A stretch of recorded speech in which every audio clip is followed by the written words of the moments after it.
sa'yo. Oo naman, basta ikaw. Walang problema sa akin yun eh. Tara.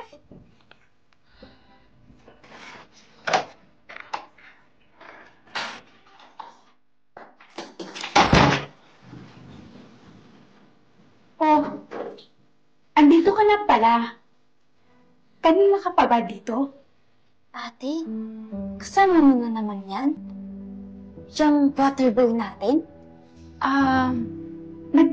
Nagpa-deliver lang ako ng tubig sa kanya. Deliver? Tapos nasa kwarto? Ate, baka nakakalimutan mo. Nasa kusina yung water dispenser natin. Ginagawa mo na akong tangay. Pati si Kuya. Ay, tinatamad akong lumabas eh. Kasi malayo. Kaya nagpa-deliver ako sa kwarto. Eh, bakit mas magaling ka pa sa akin? Sige na, umalis ka na. Salamat sa pag-deliver ng tubig, ah.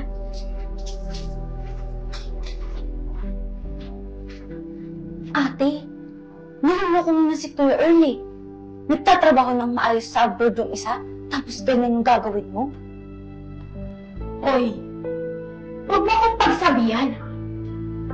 Tandaan mo, kami nagpaaral sa'yo.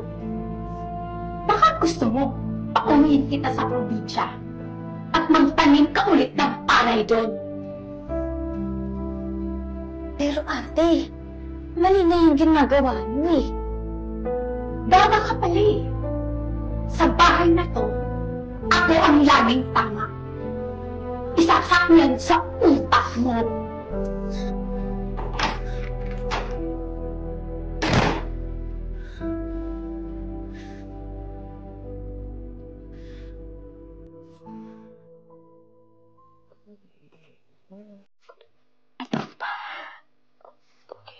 I-deliver pala ha. Tignan natin. Mag-deliver pala ha? Manghayop kayo? Uy, ano bang ginagawa mo ha? Itigil mo yan. Hindi ate. Pagpatuloy niyo lang yung ginagawa niyo. Total, makakapal yung mukha niyo, di ba? Niloloko mo si Kuya Earl? Subukan mo ipasa sa kanya yan. Mawawalan ka din ng sustento. Tandaan mo yan. Wala akong paki ate. Basta ako, malinis ang konsensya ko. Itigil mo yan. Huwag kang tanga. Hindi ka na naawa sa asawa mo ate? Nagpapakahirap magtrabaho sa ibang bansa? Tapos ipagpapalit mo lang sa taong yan? Hoy, ikaw, waterboy.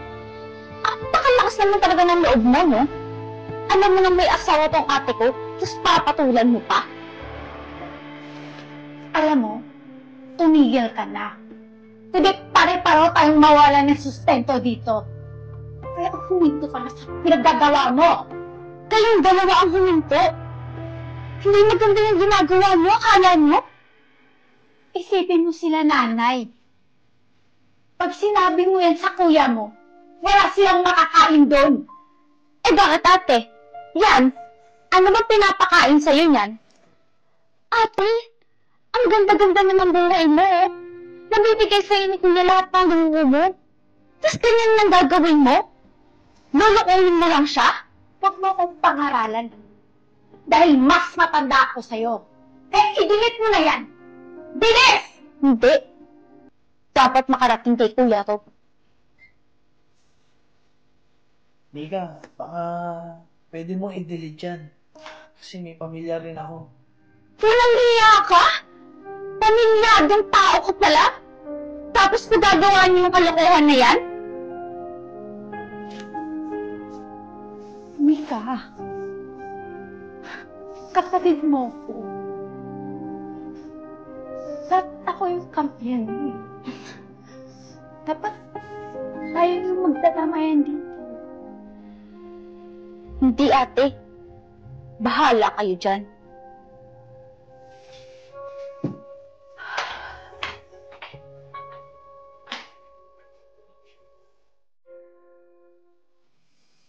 Han, sorry. Patawarin mo ko. Sorry? Sinira mo lahat. Sinira mo pati tiwala ko. Hindi naman ako nagkulang sa pagpapadala sa inyo, Mia! Halos mangisay na yung katawan ko. Kakabuhat ng semento sa abroad. Tapos gaganituin mo na ako! Hindi lang naman kasi pera yung kailangan ko eh. Kailangan ko niyan yung presensya mo. Ang tagal ko nang hinintay at hiningi sa'yo yun. Ganyan ka ba kakate, ha? Hindi mo pagilang lumande! Sakit mo naman magsalita. Hindi mo alam yung paghihirap ko yung malayo ka. Kasi makasarili ka. Ako? Makasarili? Ang kapal ng mukha mong sabihin yan. Tama na yung pagmamahal ang binigay ko sa'yo. At pinili mo naman eh. Sumama ka na sa waterboy mo. Samahan mo, magbuhat kayo ng tubig.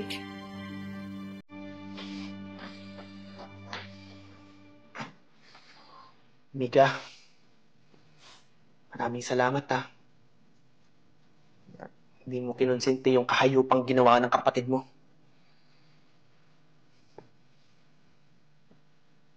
Tingnan mo. Tingnan mo yung ginawa mo. Masaya ka na? Sabi ko sa'yo, lahat ay mawawalan. Hindi ka na lang tumahimik. Hindi mawawalan yung kapatid mo. Hanggat andito ako, patuloy ko siyang susuportahan hanggang makatapos siya. At tungkol sa pamilya niyo, after makapagtapos ni Mika, makikinabang din yung pamilya mo. Ate, ikaw lang ang nawalan. At feeling ko, deserve mo yun. Kasi manluloko ka. At ito patatandaan mo, ate, ah. Hindi porket kapatid kita, ikaw na yung lagi kong kakampihan. Magsama-sama kayo. At ikaw, wala ka ng kapatid. Tandaan mo yan. Maglimutan na tayo.